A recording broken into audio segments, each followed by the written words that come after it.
Each culture has its own form of staged combat, evolved from its particular method of street fighting and cleaned up for the presentation as a spectacle. Kayfabe, wrestling's time-honored code of secrecy. Any in-depth study of the phenomenon of professional wrestling must begin with a very simple question. What exactly is it? This may, on the surface, seem like a superfluous or obvious question, but it's worth asking.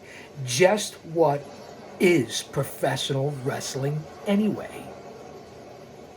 In its purest form, it takes the appearance of a physical competitive sport, although over the passage of time, this resemblance has become less and less apparent.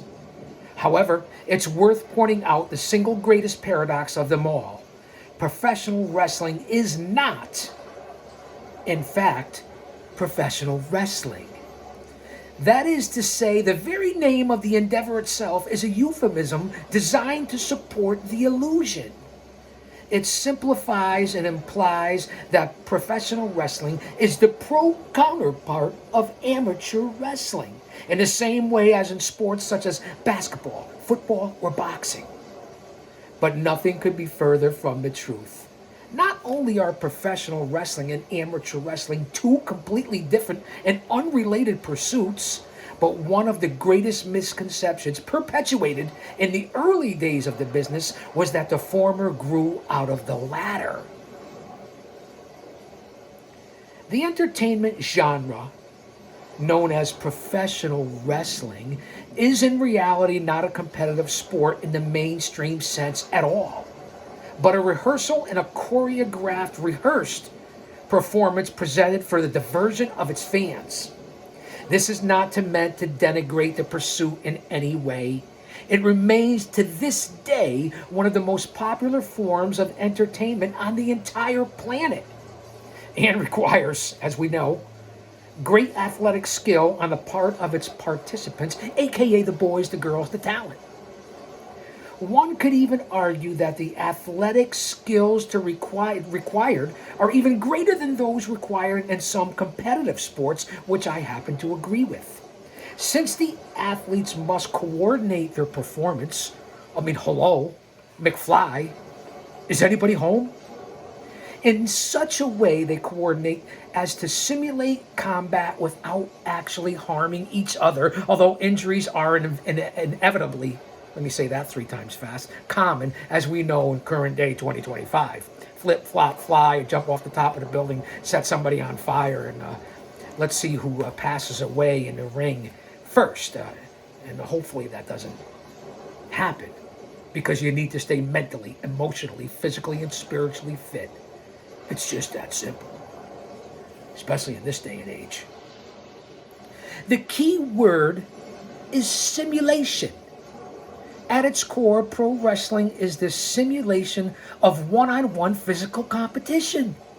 Bueller? Anyone? Since its earliest beginning as a business, the nagging question of whether it's real or fake has never truly gone away, which is surprising given its current manifestation and the very open secret under which it's currently operating or operates. That's for sure. Letting everybody know everything. Trying to go out there and suspend disbelief, and the thousands in attendance and the millions watching on TV, and then you go backstage and have press conferences or this new show behind the scenes with the WWE, and then they tell you how everything happens and show you everything and see people out of character, which makes it hard to believe for what's in character and what you're trying to sell and what you want fans to buy. It's pretty simple. So I'll never get that part of exposing so much of the business. So pay attention to what I'm talking about. Where were we? Professional wrestlers, known inside the business as workers, for everyone who wants to use the language that you know nothing about It's a shoe, it's a work, a heel, baby face, workers. Do most of you know what it is? And I'm not denigrating anybody here. I'm just telling it like it is.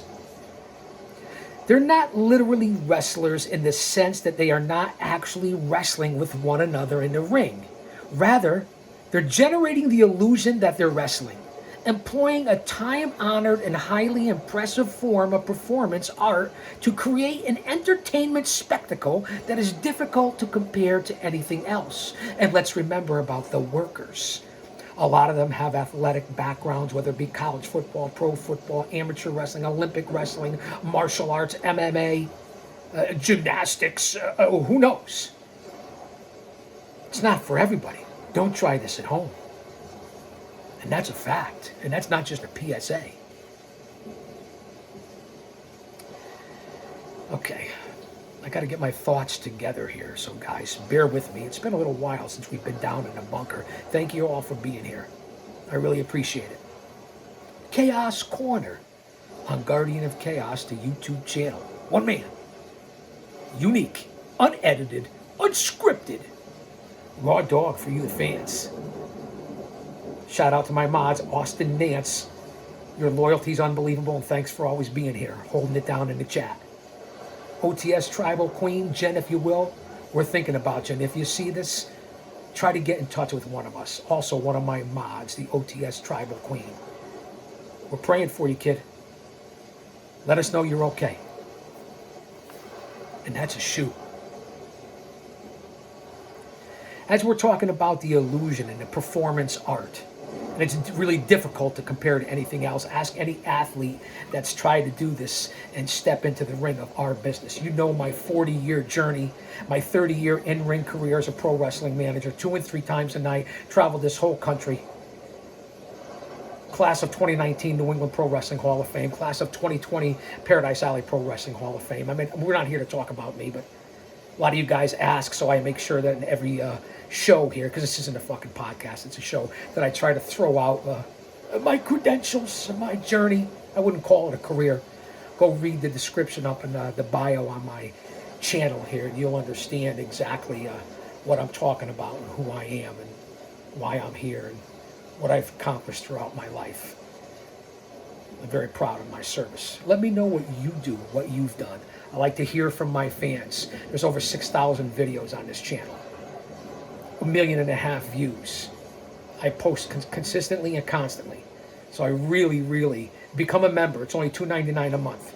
You get special emojis, badges. It's a great way to support the channel. Not needed, that's for sure, but much appreciated. Still in my war there, I hate to use that word, with YouTube. That's right, that's for you, YouTube. But thanks for letting me back on, Focus, chaos. My mind's like a lazy Susan. It'll come back around. Kayfabe.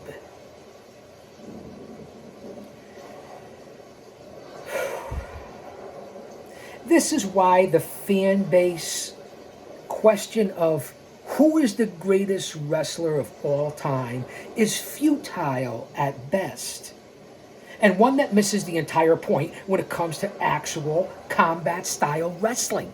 The vast majority of modern performers require very little fundamental knowledge to be successful. That's why you got to get yourself to a credible school, credible trainers, guys and gals that have been in the fucking ring and in the business. I apologize for the cussing. I'm trying not to. The question of who would win is irrelevant because who would win isn't decided between the ropes, but in the front office. And so to those who truly love and follow the wrestling business, the whole issue of real versus fake is completely meaningless, revealing to the average wrestling aficionado that pro wrestling is scripted and that his favorite wrestlers are not actually trying to defeat one another would be the equivalent of revealing to the fans the Walking Dead TV series that those zombies they see every week are actually actors wearing makeup. You guys get it, right? This is what I present to you. Facts. So you're better off when you walk out of here than when you fucking walked in here. So you can hold a conversation and know what you're talking about and contribute knowledge at your next barbecue or venue or outing or family gathering or at the water cooler or with the boys or at the pub or the tavern, wherever it is that you hang out and converse in the chat rooms of the IWC. That's why you're here, because of my connection. I'm not just a fan like you. I'm an insider who's been in the ring, who's experienced that, and the bumps, and the miles. How many of you out there can say that? It's just a point. It's not an insult. It makes a world of difference. Trust me when I tell you this. Which is to say, the fact that pro wrestling is scripted entertainment is, to those who understand it, not the knock that wrestling bashers see it as. Rather, it's exactly what pro wrestling is supposed to be. Especially in this era when mixed martial arts provides sports fans with authentic grappling combat in a competitive sense. The role of pro wrestling as entertainment is more pronounced and obvious than ever before. Well, if you go back to the early 1900s, the Carney days, the 1900s, I already said that, the 20s, the 30s, when it was all about guys like Strangler Lewis and George Hackenschmidt, and I can go on and on and on, Luthez, so on and so forth, when his actual was shooters and was wrestling back in that Carney era of the early 1900s, is why you have MMA now, and you can compare it to the MMA, because you had to get in there and know what you were doing until you were smartened up. Do your research. I'm not going to get into all of it. You guys know I love history, and that's why we're here. But I appreciate it. Again, I want to know your comments. In the Premier chat, let me know what you think about Kayfabe and what we're talking about here. People don't watch wrestling in the same way they watch boxing. Well, boxing, I don't know. We don't know about that anymore. Or the UFC, but more like they might watch an action movie or stand-up comedy. This isn't to say that it wasn't always so, as I just mentioned. In order for professional wrestling to be a simulation of true combat, then that simulation must have been originally based on some level, kernel of reality. In short, pro wrestling currently exists as an exaggeration simulation of what it once was.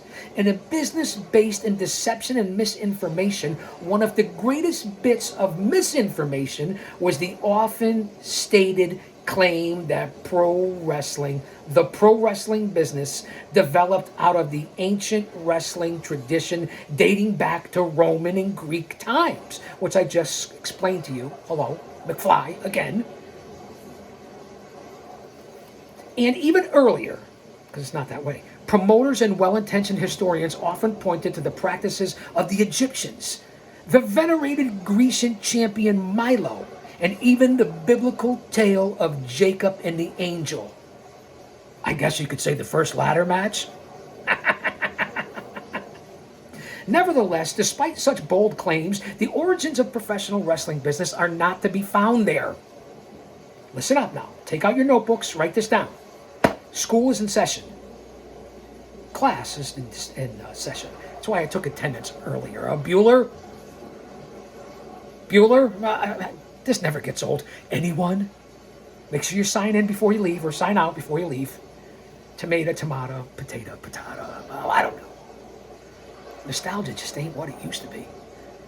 I have amnesia and deja vu at the same time. I think I've forgotten this before. Nevertheless, despite such bold claims, the origins of the professional wrestling business are not to be found there. The actual practice of wrestling may be one of the world's oldest sports, but the business we know and love today actually has its origins in the shady world of carnivals and sideshows. And I should know, because I performed at many a carnival and fairs and sideshows early in my career. Journey, I don't want to say career. During the 19th and even into the early 20th century, touring carnivals presented professional wrestling exhibitions as a way to entertain local crowds and to separate them from their cash. Follow the money. Several scenarios were popular. The carnival would often have a troupe of legitimately skilled wrestlers who would work matches with each other, in which the outcome was pre-planned. Unsuspecting onlookers would place wagers on the affair, and by controlling the result, the promoters and competitors could usually walk away with a tidy sum in side bets alone. Kind of like the Clint Eastwood movie when it came to being a pugilist.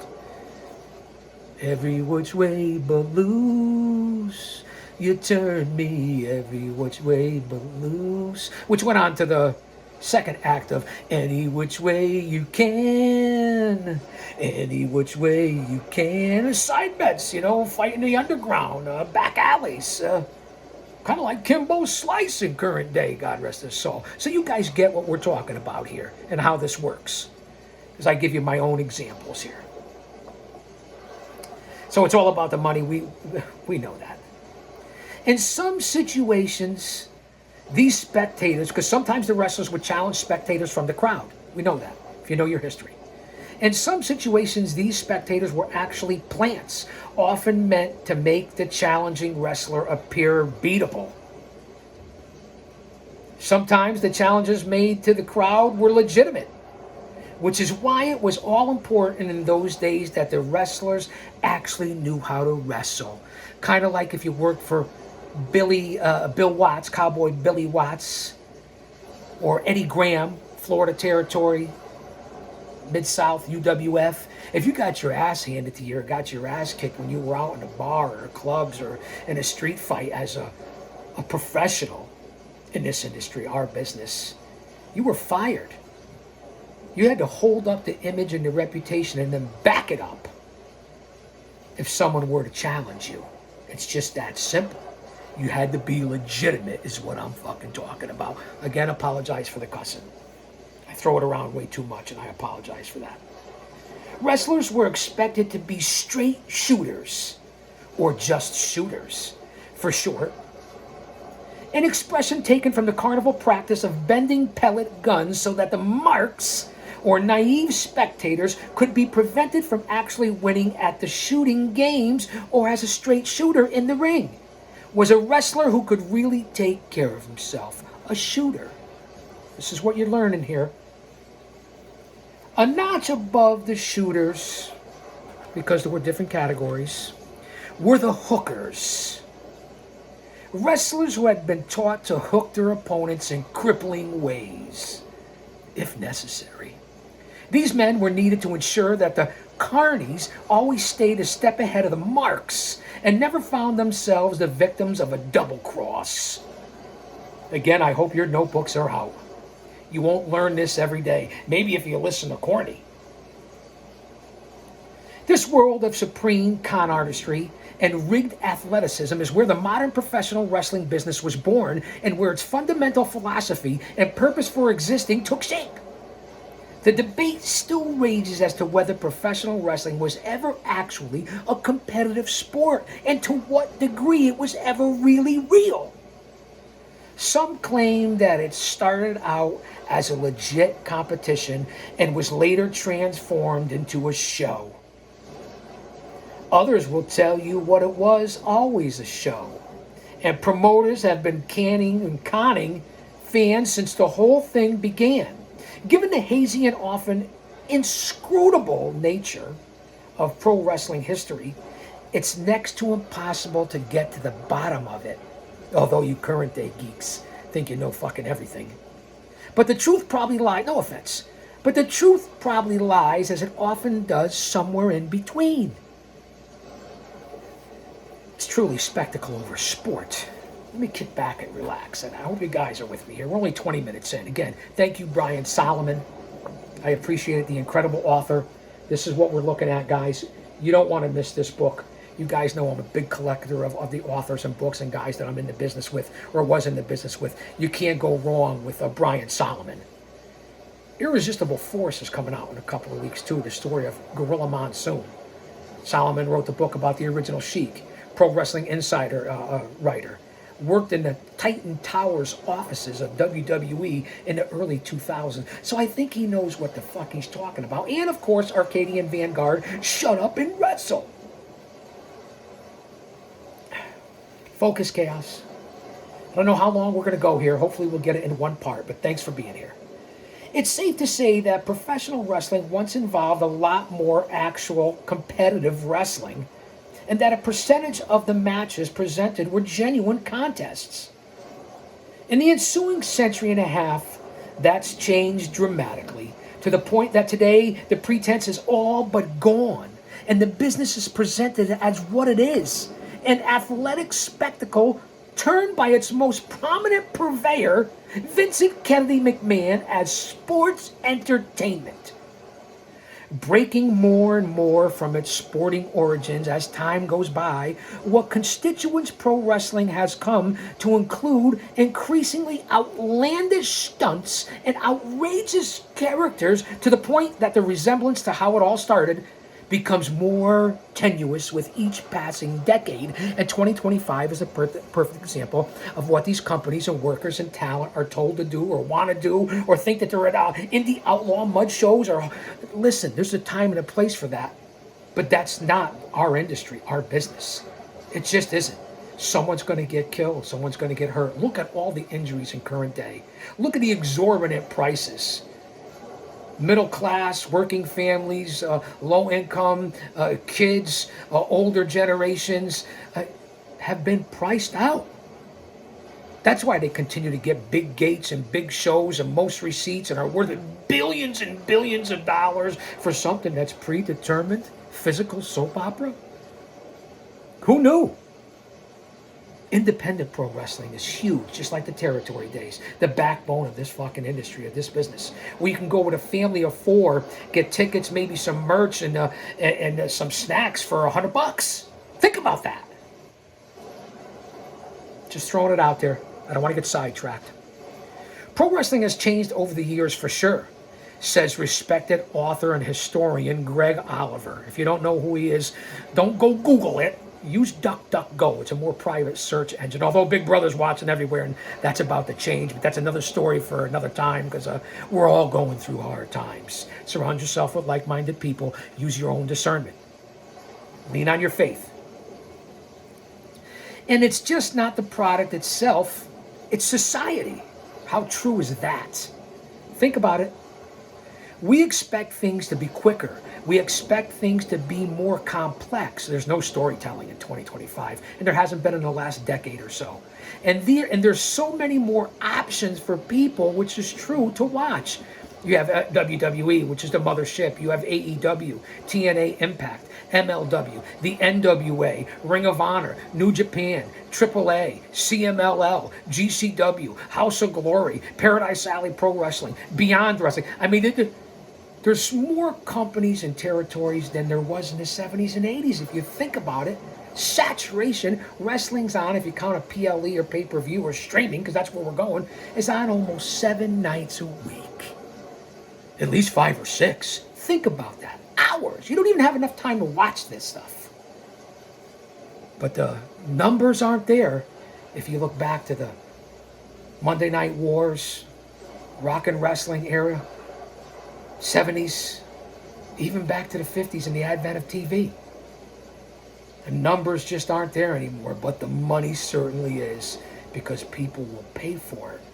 The elites, or people that want to mortgage their futures for their families. It's really a problem, and especially with the way the stories are. What little storytelling. And it's not the talent's fault. It's not the workers' fault. It's the writers. It's creative. It's the owners. It's the almighty dollar. And of course, the unrealistic expectations of the fans who've never stepped in the ring. Somebody could be on fire or jump off the building, and then the next minute it's on to the next spot. We want more, we want more. All this hardcore stuff and weapons, and even with women's wrestling. Horse shit. That's the way I see it. That's the way I'm calling it. If you don't like it, you can change the channel. Where were we? Over the course of its evolution, professional wrestling came to be about so much more than mere simulation of a competitive sport. Performers must be gift-ed and more than just athleticism. They must have the ability to project their personalities, to deliver a speech or cut a promo on the mic. A lot of people haven't mastered that yet.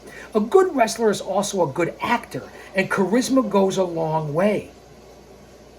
More than just simple matches, the professional wrestling product is built around ongoing storylines or angles designed to build interest in the show and the performers involved. Athletes take on a specific character, persona, or gimmick.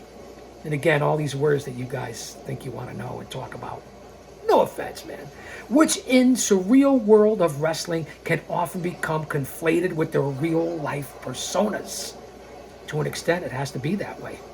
Promoters and bookers craft these ongoing angles and determine who will feud with whom and who will win and lose and why. It's all about putting asses in seats. These people, both the ones in the ring and behind the curtain, are storytellers.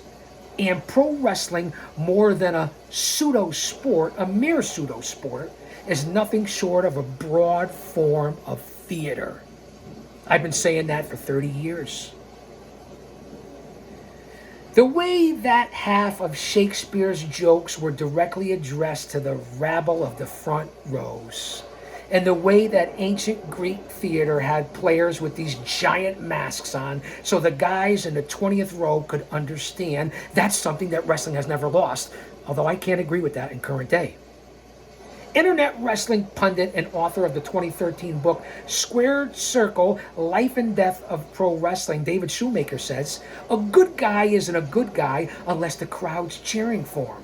And that's something that almost completely lost in Hollywood or professional sports. It's one part fake sport and one part modern mythology. It's a time-honored tradition. From the beginning, the business was protected by a code of secrecy known as Kayfabe that you guys like to use out there. It's hilarious. No offense, man. I keep saying that. I'm just calling it like I see it.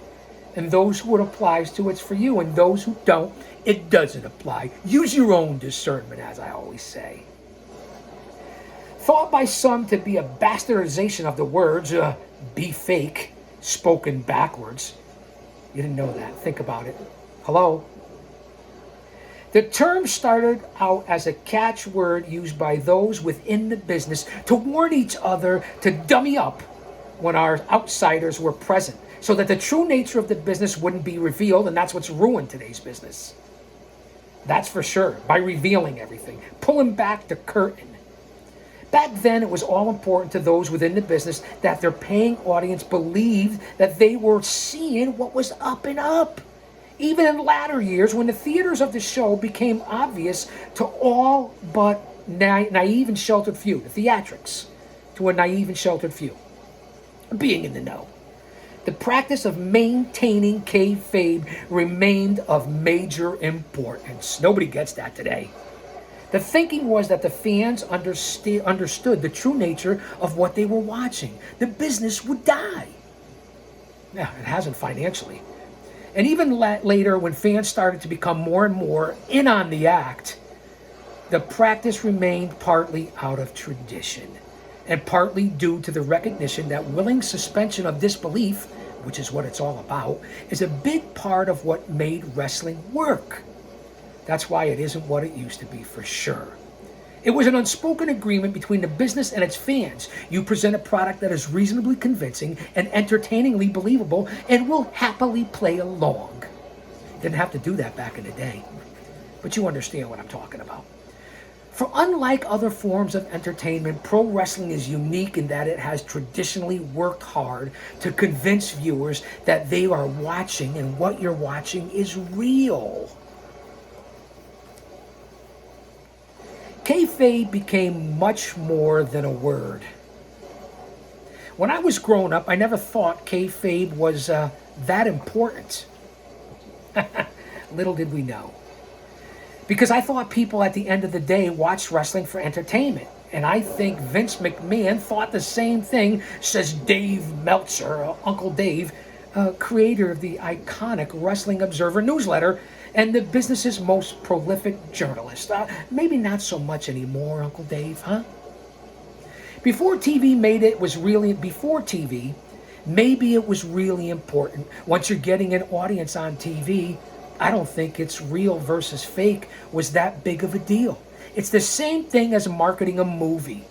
If you have big stars and you have good action and it's exciting, people will gravitate towards it. I think that maintaining the illusion of reality while the show is going on is very important. But as far as maintaining the illusion 24 hours a day, was it that important, Meltzer said? I don't think so. Again, Uncle Dave, you kind of lost it on your I'm trying to hit the fastball. You have to believe the guys are real stars. If you don't believe they're real stars, it doesn't matter if you think what they're doing is real or not. 30 minutes in, fans, don't go anywhere. We're almost at the end. What an unbelievable story time today. Kayfabe became much more than a word. It was an entire way of life designed to protect the business and maintain the illusion. Do you understand? And although it still exists, these days it's more a method of enhancing the entertainment value than protecting any secrets, which is part of the problem.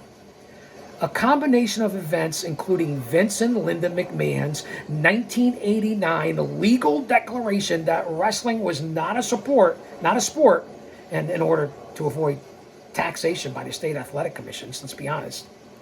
Paul Heyman's ECW and its deconstruction of popular wrestling tropes, the rise of that exposer, if I'm saying that right, exposer, pardon me, of all the secret information, the internet, McMahon's on-air admission in '97. What was WWF was meant to be taken as entertainment, commonly called the death of kayfabe. The death of kayfabe speech, we'll say, 1997, McMahon. That's resulted in an ongoing deterioration of kayfabe. And here we are in 2025. The idea of a performer appearing on a TV talk show out of character or of discussing storylines in a public venue would once have been unthinkable. Think about this, guys and gals, fans, subscribers, think about this now. This is why I wanted to present this today. When you think about the fans today, WWE has spent the last quarter century cultivating a different breed of fan. Longtime WWF magazine writer Keith Elliott Greenberg, and author of biographies of such grappling luminaries as Classy Freddie Blassie, Superstar Billy Graham, Ric Flair, another incredible author, Keith Elliott Greenberg, who I know personally, as well as Solomon, good guys. A fan who looks at it as entertainment, who's able to acknowledge, hey, these guys are great athletes, but who recognize this isn't like watching the Super Bowl, if that makes sense. Someone was detected at your front camera. We're always watching. Big Brother's always watching. Somebody's at the front door. Could be Roma. Could be Mancini. Maybe in the old days, people like your grandparents, and I'm a grandparent now, if they had discovered that what they were vesting their passions in was anything but legit, they would feel betrayed and hurt and angry. And I believe that. Totally different times. I understand. But in our postmodern, ironic world, pro wrestling has finally been embraced for what it really is. Nevertheless, during the show itself, kayfabe is still the name of the game, which I don't think it is. And fans continue to debate what is a shoot and what is a work for all you geeks out there. No offense, I keep saying that. None taken.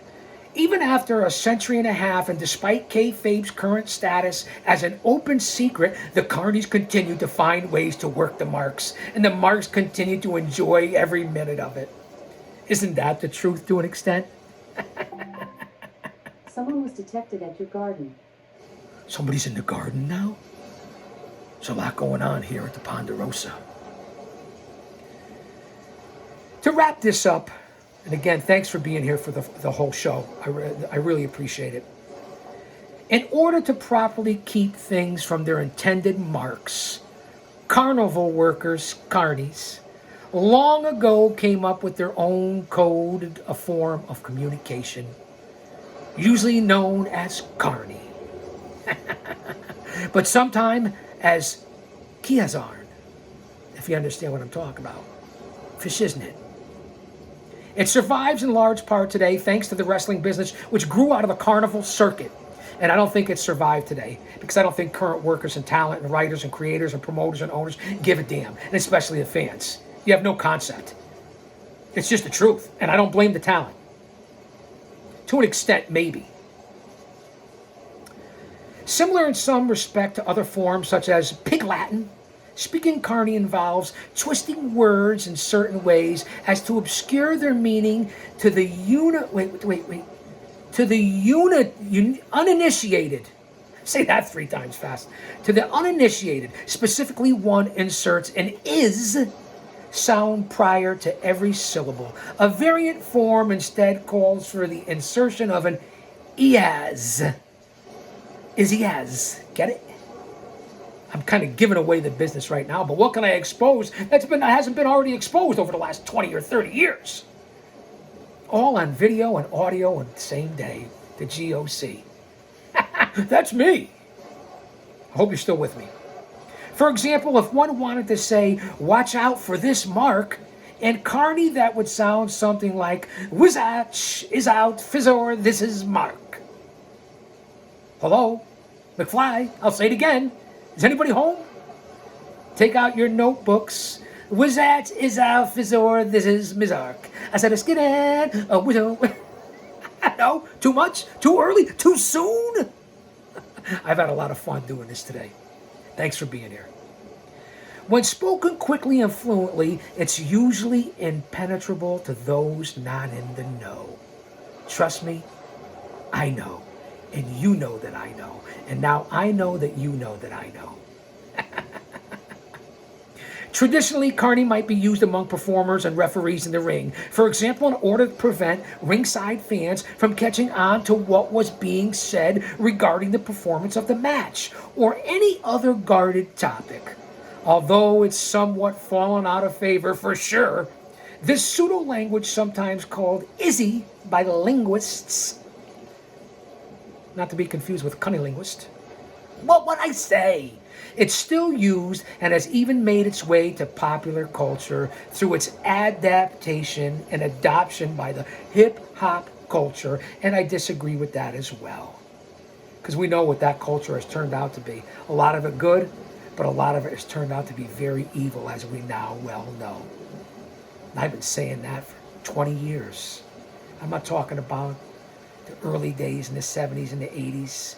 We got into the 90s and everything changed culturally, and that's just a fact. What led to this adoption remains unclear. We're going to be back. I'm glad you guys and gals and fans were here for this. We're almost 40 minutes in. I'll say that to say this, because I tell it like it is. Don't you dare miss it.